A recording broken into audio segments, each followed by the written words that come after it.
윤석열 대통령과 기시다 후미오 일본 총리의 한일 정상회담, 셔틀 외교 복원부터 미래지향적 한일 관계, 경제안보 협력, 그리고 후쿠시마 오염수 방류와 과거사 문제에 대한 기시다 총리의 입장 표명 등 다양한 현안이 나왔는데요. 가톨릭교회는 어떤 부분을 유심히 지켜봤을까요? 맹현균 기자가 정리했습니다. 윤석열 대통령과 기시다 후미오 일본 총리는 한일 정상회담에서 양국의 미래 협력을 거듭 강조했습니다. 특히 셔틀 외교 복원에 의미를 부여했습니다. 앞으로도 더 높은 차원으로 양국 관계를 발전시켜 나아가는 데 합의했습니다.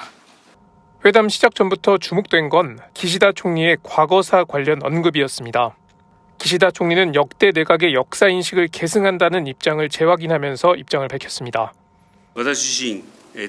저도 당시 어려운 환경 속에서 일을 하게 된 많은 분들이 힘들고 슬픈 경험을 하신 데 대해서 가슴 아프게 생각합니다. 다만 강제동원 피해자를 직접 언급하지도 사죄와 반성이란 표현을 사용하지도 않았습니다. 진전은 있었지만 기대한 성의 있는 호응에는 부족하다는 평가가 나옵니다. 가톨릭교회는 일본 제국주의가 저지른 범죄의 인정 없이 새로운 정의를 말할 수 없다는 입장입니다. 두 정상은 후쿠시마 오염수 방류 문제와 관련해 한국 전문가들의 현장 시찰단 파견에도 합의했습니다. 한국과 일본 가톨릭교회는 지난 2021년 공동 성명을 통해 후쿠시마 오염수 방류에 반대한다는 입장을 밝혔습니다.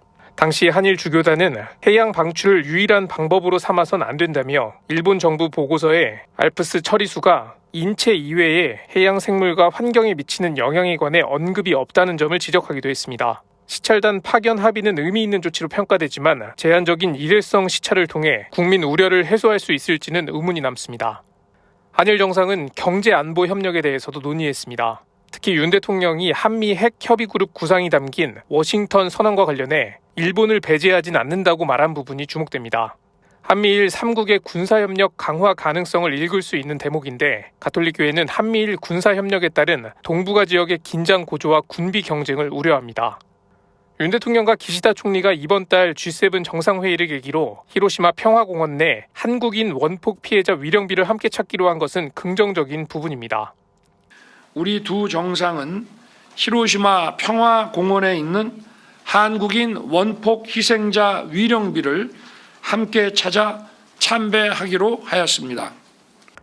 프란치스코 교황은 2019년 히로시마 평화공원을 방문해 전쟁을 위해 원자력을 사용하는 건 범죄 이외에 아무것도 아니고 핵무기 사용은 윤리에 어긋난다고 밝혔습니다.